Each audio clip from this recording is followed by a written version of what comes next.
Malaria का fevers में 99 fever में भी चिल्स रहेगी। तो लिखने वाले से दूर रहिए, ट्रीटमेंट से तो बिल्कुल नहीं है। जैसे कि उस 3 महीने के बच्चे को हमने चने दे दिए चबाने के लिए, वो भी स्पेसिफिक बैक्टीरिया होता है टाइफाइड का, सारे बैक्टीरिया टाइफाइड नहीं करते हैं। 3 महीने का बच्चा माँ का ही दूध केवल पीता है और 2 दिन से बुखार है, उसको टाइफाइड टेस्ट किया गया। हद होती है। जी हाँ, मेरा नाम डॉक्टर राकेश है और मैं आज की वीडियो में आपको टाइफाइड फीवर के बारे में बताने वाला हूँ। ये टाइफाइड क्यों होता है, कब इसको टेस्ट करना चाहिए, किससे करना चाहिए और इसको कैसे ठीक किया जा सकता है, इससे कैसे हम बच सकेंगे। आइए इस वीडियो को शुरू करते हैं। सबसे पहले तो बता दूँ आपको कि जो टाइफाइड बीमारी है ये केवल और केवल बैक्टीरिया की वजह से होती है। दुनिया में कोई दूसरा पैरासाइट नहीं है, कोई भी दूसरा माइक्रो ऑर्गेनिज्म या कॉजेटिव ऑर्गेनिज्म नहीं है जिससे कि टाइफाइड हो। केवल only one cause, that is bacteria, simple. अगर बॉडी में बैक्टीरिया है तो ही टाइफाइड हुआ है, वो भी स्पेसिफिक बैक्टीरिया होता है टाइफाइड का, सारे बैक्टीरिया टाइफाइड नहीं करते हैं। दूसरी चीज़, अगर बच्चा 2 महीने 3 महीने 4 महीने का है, 6 महीने का है और माँ का दूध पीता है या बाहर का भी दूध पीता है, कोई फ़र्क नहीं पड़ता, और उसको किस फीवर है और 2 दिन 3 दिन के फीवर में टाइफाइड का टेस्ट किसी ने लिख दिया और टाइफाइड पॉजिटिव भी आ गया है, तो लिखने वाले से दूर रहिए, ट्रीटमेंट से तो बिल्कुल ही दूर रहिए। क्योंकि 3 महीने और 6 महीने के बच्चे को टाइफाइड पॉजिटिव आना बिल्कुल वैसे ही है जैसे कि उस 3 महीने के बच्चे को हमने चने दे दिए चबाने के लिए। ना उसका दांत है ना वो चने चबाएगा। वैसे ही जो टाइफाइड के होने के लिए जो बॉडी का पार्ट होता है जहाँ पर टाइफाइड का बैक्टीरिया एक्ट करता है, जहाँ से वो जो अपने आप को ग्रोथ करता है, पूरे बॉडी में फैलता है, वो होता ही नहीं है, तो टाइफाइड हो ही नहीं सकता। यानी कि 4 महीने का 6 महीने के बच्चे को जो केवल माँ का दूध पीता है या बाहर का भी दूध पीता है तो उसको टाइफाइड हो ही नहीं सकता, पहली चीज़। दूसरी चीज़, अगर आपको 2 दिन का बुखार है और डॉक्टर के पास जाते हैं और उसने डेंगू, टाइफाइड, मलेरिया सब कुछ लिख दिया, तो आप उसमें 2 दिन के बुखार में ब्लड टेस्ट में टाइफाइड को नहीं पता किया जा सकता। अगर 2 दिन के बुखार है और टाइफाइड पॉजिटिव भी आ गया है तो आप ध्यान रखिए कि फॉल्स पॉजिटिव रिपोर्ट है, ये आपकी गलत टेस्ट की गई है। टाइफाइड का इन्फेक्शन 2 दिन में ब्लड तक नहीं जा सकता। आपको टाइफाइड का इन्फेक्शन ब्लड में जाने के लिए मिनिमम 4 to 5 डेज टाइम लगता है। इसका एक प्रोसेस होता है, क्योंकि जो टाइफाइड का बैक्टीरिया होता है वो गंदे पानी में रहता है। जब तक कोई कंटेमिनेटेड वाटर को इस्तेमाल नहीं करता, पीता नहीं है, तब तक वो टाइफाइड का बैक्टीरिया हमारे बॉडी में नहीं जाता। कंटेमिनेटेड वाटर का मतलब है गंदा पानी, जो सीवेज का वाटर जब कभी भी हमारे पीने के पानी में मिक्स हो जाता है या जो हम बाहर खाते हैं वो गंदा पानी हो, वो कंटेमिनेटेड हो चुका हो, तो उसमें हमारे बॉडी में जो टाइफाइड का बैक्टीरिया होता है, कंटेमिनेटेड से बहुत भी होता है, बहुत कुछ होता है, डिसेंट्री भी हो सकती है, उसका कॉज बिल्कुल अलग है।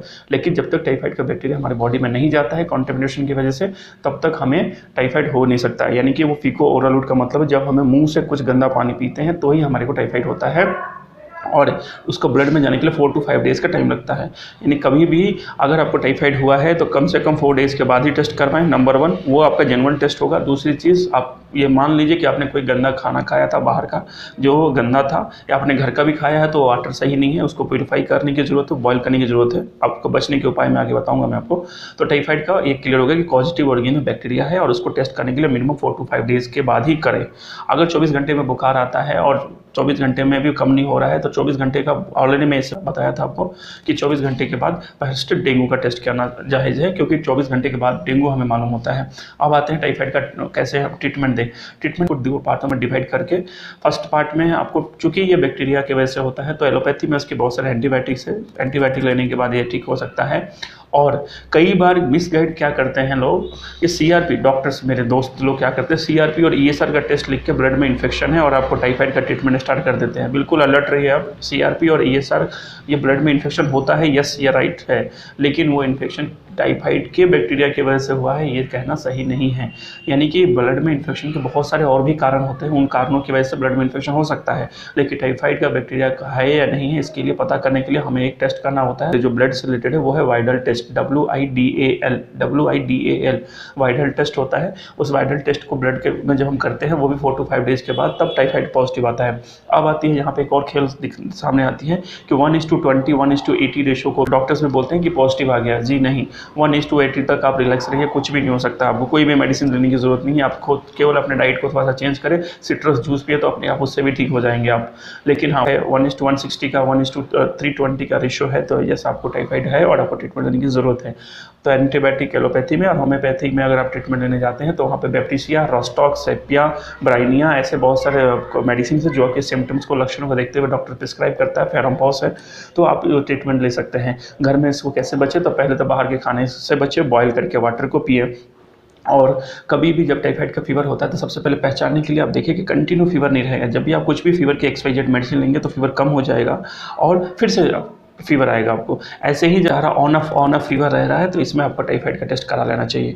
अगर फीवर 24 आवर्स में पर्टिकुलर टाइम पे आ रहा है, मैं इसको भी यहीं पे कंपेयर कर देता हूँ, पर्टिकुलर टाइम पे आ रहा है, 24 आवर्स के बाद आ रहा है। कई लोग पेशेंट बोलते हैं सर जैसे शाम के 7 बजते मुझे बुखार आता है, वो उसमें भी बहुत कांपने लगता हूँ, 99 फीवर में मेरे को बहुत ठंड लगती है।